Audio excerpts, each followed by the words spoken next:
is something I don't necessarily wish to do.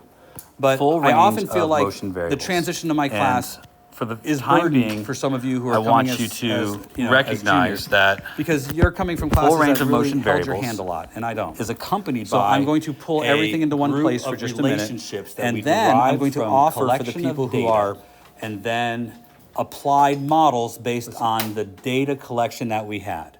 So we were able to produce a relationship based on the linear model that we got from plotting velocity versus time for an object with a constant acceleration.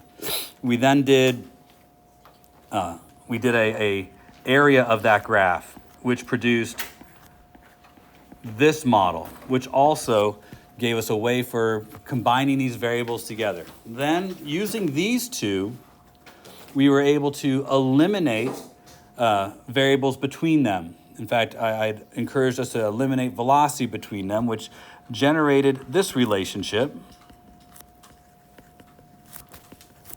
where I showed yesterday, this is proof that it is quadratic and that our functional relationships support the position versus time graphs we collected from our data set. These other two are just results of doing something similar. Again, taking and doing some substitution, eliminating different variables. And last, now many of you did this, but your way of writing it out is slightly different than mine. There is purpose to why I've written them this way. But if you dove onto the internet and found some of these, a lot of times they're written a little different than what I've written here. But I have reasons. There's some further messaging in the future. Now, I've written them in a specific order on purpose. And that purpose will be made clear in a few minutes. But I want to highlight the fact that these top four are our vector values. And here's where I provide a crutch for people who are having difficulty. If you look closely at this, they build based on their units. Until we get the time. There's only one value here that's measured in meters. There are two values measured in meters per second, a value measured in meters per second, and a value measured in seconds. For you guys having trouble, when you read a problem, you understand that the problem is going to come with the units. And because it comes with the units, all you really have to do is sort, right? The value in meters is only going one place. And the value that's in meters per second, well, flip a coin. But you're likely to be able to narrow it down to which one it's supposed to be, because one's at the start of the interval and one's at the end of the interval. I'm bringing this up because if you don't want to be thoughtful about this, you don't have to be. Question number 6. A goat knocks down a rock off the top of a hill. The rock falls 100 meters and does so in 5 seconds, starting from rest.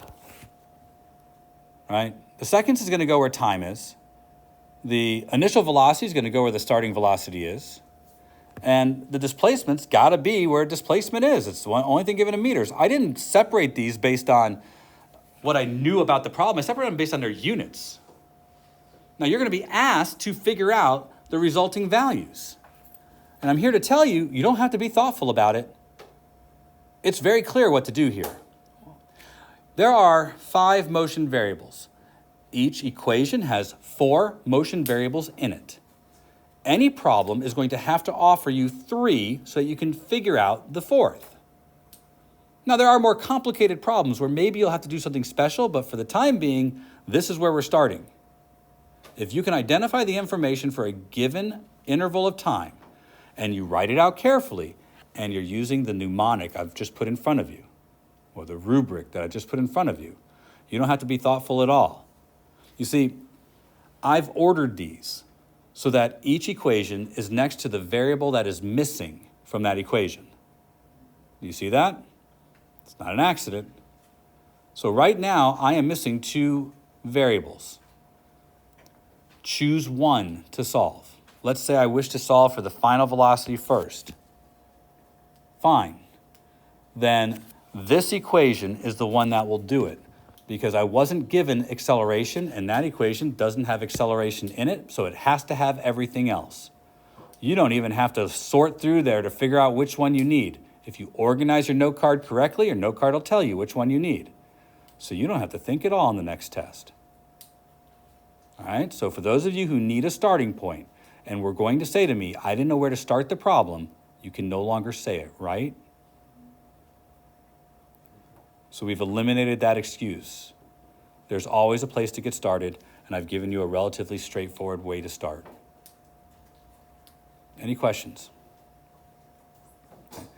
I can do another example like that, but I actually want us to teach new material today. So if you need to see an example all the way through, we're going to see one in just a minute. But it's going to add a little bit to our content, okay? Here's a few things I need to add to our content. First, wherever you have this in your notes, and if you're making a note card of it, probably a good idea, I want you, I'm desperate for it, I want you to understand, put in big, huge, blinking fluorescent letters. This only works under situations of a constant acceleration. And only 2 of these are actually motion equations at all, because only 2 of these are based on only initial conditions. All the other ones have final conditions in their answer, final velocity, basically.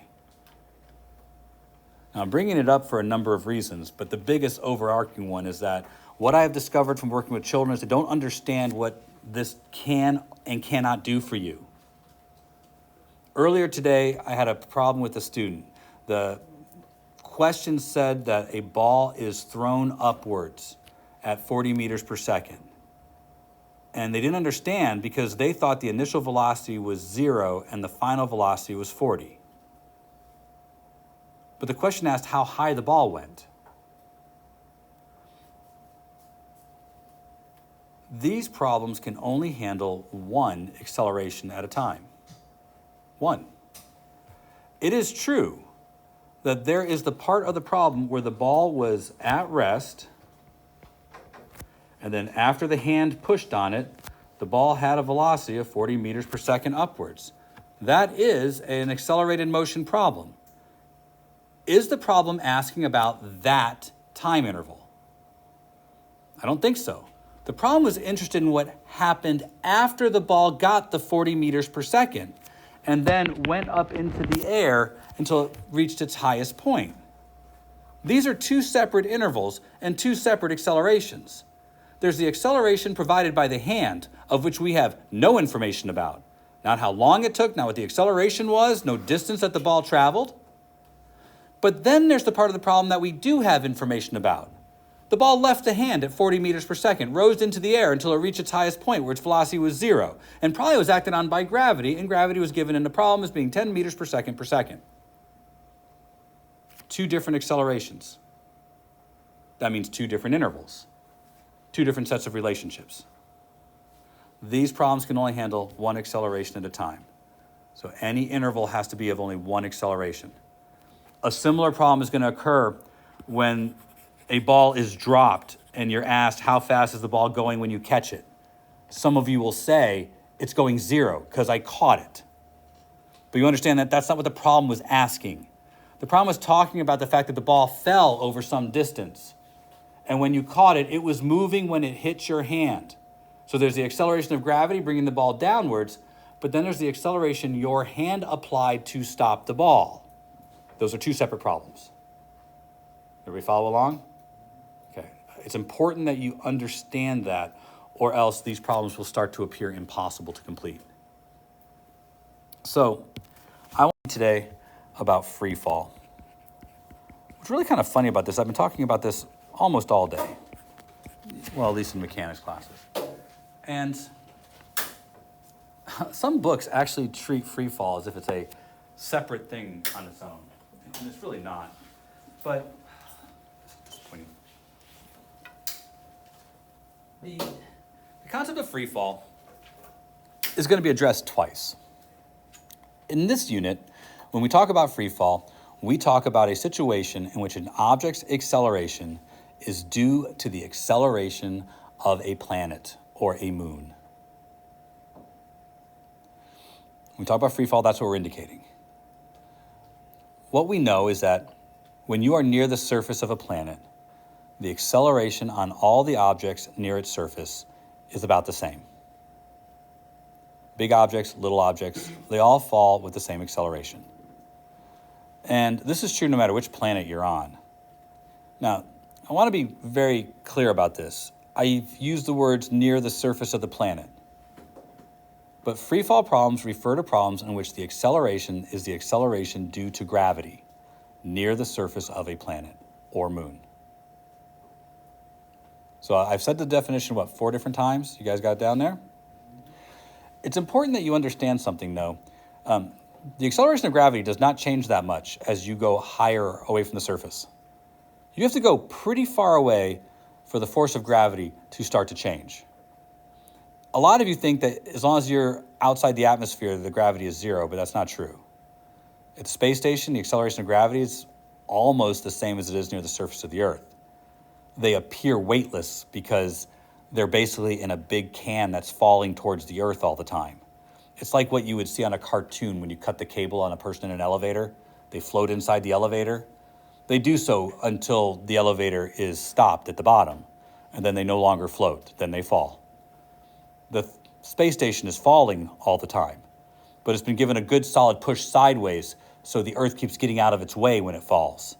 And that's why they appear weightless. But the acceleration of gravity in the space station is around 8.9 meters per second squared. It does not change very much. It's not very high. The acceleration on an airplane is still 9.8, which is what I want to tell you. The acceleration of gravity due to the Earth's gravitational field near the surface of the Earth is accepted to be 9.8 meters per second squared directed downwards.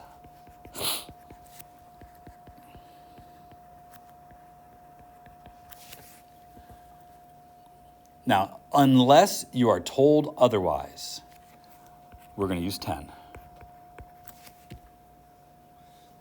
I've got some purists in the room who somehow think if they use 9.8, their answer is going to be more accurate. Please, look me in the eye, you purists who think that. No, they won't. Look, we're leaving out so much stuff here. None of this is accurate, right? I mean, we're not even including air resistance here. That's going to make a heck of a difference in your real answers. We use 10 because the only difference is 2%, right? You understand how percentages work. There's a 2% difference in these two answers. And the truth is, this isn't about the answer. It's about the process to get the answer. So use 10. It's easier. Unless a problem explicitly states to use 9.8, we will use 10. The only time we will use 9.8 is if we have to use it in a laboratory setting. In that case, we'll use 9.8. But for the most part, we will always use 10 meters per second squared. Again, directed downwards. The symbol that we use for this is a lowercase g. And that symbol would be used even if we were talking about the acceleration of gravity on the moon, which is like 1.6 meters per second squared, or on Mars, which is like 6.8 meters per second squared. It's not about the Earth's gravity that matters. It's about you're in an area where the acceleration of gravity is the same for all the objects. So if we shifted this to Mars, we just changed what number we use. Does everybody understand? Notice I said directed downwards. That's on purpose. I did not say negative. That's going to be a critical point here in a minute. And please understand, gravity is directed towards the center of the Earth, directed downwards. Negative and positive, we understand that that's a subjective choice. So do not become complacent and always think that gravity is negative 9.8 or negative 10. Don't. That will cause you trouble in the future. Now, why do we have a whole separate group of problems called free fall problems? We don't. The reason why I put the words free fall next to the homework questions that are free fall problems is because I can give you less information because you have to infer that the acceleration is due to gravity. Because I knew I wouldn't cover this necessarily in time for you to start your homework, I put free fall next to the names of all those problems that were free fall problems, which only means that you guys need to know those problems are likely using the acceleration of gravity. In the future, there won't be the word free fall next to the problem. You'll have to infer it. So how do you know if a problem is a free fall problem? generally, is the object being acted on by gravity as part of the problem? I have a sample, and it's a fun sample. And the reason I like this sample is I get to teach you two things at once. Are you ready? Here's the sample question. All right, a student on a balcony catches a ball thrown from a friend 10 meters below. The friend throws the ball upward at 30 meters per second. When does the student catch the ball? Let's work this problem out, and let's use all of our knowledge to make this work. This is a free fall problem.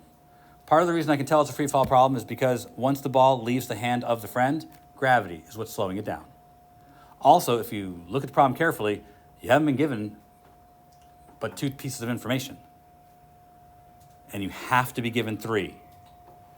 So there are clues that this has the things I would expect to see in a free fall problem. So let's set up the problem. I always like to draw a little picture if we can, because I think it helps set up a few things. I'm throwing the ball upwards, 30 meters per second, and the building 10 meters tall. Is it clear to you, without me having to state it too big a deal, that the thing that will be slowing the ball down is gravity? So I think it's a free fall problem. Don't assume the ball has 0 velocity when it makes it to you in the balcony. There's no reason to believe that. In fact, that wasn't stated. Nothing indicated that this was the ball's maximum height. So I don't know how fast the ball's going. So I will draw a little arrow downwards to indicate gravity is downwards at 10 meters per second squared. All right, delta x, v naught, v a t. Put everything where it goes. Not too hard. 30 meters per second, that's got to be the initial velocity. Why? It's in meters per second, it's the start of the interval. 10 meters, got to be how far the ball travels. 10 meters per second squared. Acceleration due to gravity. 3 pieces of information. This next step I've not been talking about, but I need to talk about it now. You need to pay attention. If step 1 is read the problem, step 2, draw a little picture, step 3, set up your motion variables, and I hate doing it like this, but I am speaking to the people who need it broken down into steps, and I'm not calling you out, but if you need that, you can't say to me tomorrow, I didn't know where to start. I'm telling you where to start.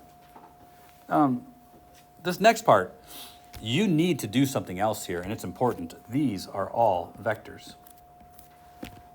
This next step, step 4, is you must stop and make a conscious decision about what direction is positive. Be gloriously verbose about it. Draw an arrow and decide whether that arrow is representing the positive direction or the negative direction, and state it in the problem so a test grader can see it. So do you want up to be positive or up to be negative? If up is positive, then the ball went upwards 10 meters, was thrown with an upwards velocity of 30 meters per second, and gravity was pulling downwards on it at 10 meters per second squared. I am being as obvious as I can so that anybody grading my test will know what I declared as upwards and how that affected the vector values in my problem. You guys follow along okay? All right, at this point, I don't need the problem anymore. I need to go to a solution. I want this. I don't have that. So that suggests to me delta x equals 1/2 a t squared plus v naught times t. Which brings me to curriculum point number 2 today. Let's do it. If you don't know where I'm going with this, I need you to be here with me. I only have 8 minutes. I know some of you have no idea why I'm saying this, so allow me. 10 equals 1/2 times negative 10 t squared plus 30 times t. Do you see it yet?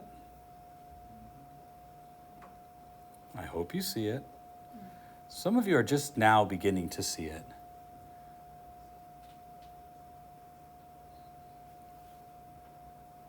Okay, think I know who doesn't.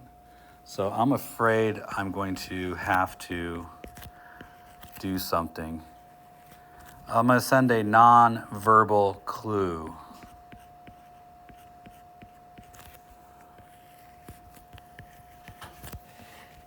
How about now? Do you see it now? Okay, good. Because the only way to solve this is by using a means to get the answer for our quadratic. And this shouldn't surprise you. Look, the ball's on its way up. When it reaches me, it's probably still moving upwards. I could catch it now, but maybe I am a poor athlete and don't have the reaction skill to do so. And so it passes me. And on its way down, I have another chance to catch it. Thus, I asked the math to tell me when the ball would be 2 meters above its launch point, and the math is telling me that there's 2 possible times when it will be there, on its way up and on its way down. There is a third option, by the way. There is the option that when you do this, you have to take the square root of a negative number, in which case your answer is imaginary. No, that's another signal. That's a signal that there is no real solution. The ball doesn't ever make it 10 meters high. You didn't throw it fast enough. Every possibility works here, so you can't screw up your math. Are we all understanding each other? Don't screw up your math, please. So I have found today that I have to explain, unfortunately, to students that you don't have to do problems the way they're given to you, that you can use the rules of math to make the numbers easier. So do so. I watch people squaring 30 and getting 900 when you don't have to. Squaring 6 is easier. So use what you can. Also, I'll point out you have the ability to use your TI graphing calculator, which can find the roots of a function. Or you can throw it on the floor. Luckily, they're nearly indestructible. What I'm saying to you is you don't have to do it this way. Even though, and I'm only doing this because I have people in the room who need to see it, and that pains me, even though you can do it using the quadratic formula, which was shown to you, it wasn't, but that completing a square would get you there. I'm reminding you that this is how you solve a quadratic. Now, you should do it. Sixth period wanted me to do the math, which really felt disrespectful to me. But I want to point out something. You don't have to do it this way. There are flexible ways to do this. You could, if this just scares the living bejesus out of you, you could solve for the velocity and then use it to find the time. But be careful. I guarantee you the relationship that you will have to use to find the velocity is going to end with you taking the square root of a number. You had better take plus or minus the square root because the velocity there is in 2 directions. One on the way up and one on the way down, and you'll have to use both of those velocities to find 2 different times. You're not getting away from the fact that there are 2 answers here, and you have to find them both. Now, I'm not scared of using the quadratic formula. Do you need me to do it to show you the answer? Good. It's like 0.36 seconds and 5.6 something seconds. You should check my math. That's why I couldn't catch it on the way up. 1/3 of a second? No way. No way. I was still checking my hair in the mirror. So on the way down, 5 seconds later, yeah, maybe. Maybe. But yeah. All right, so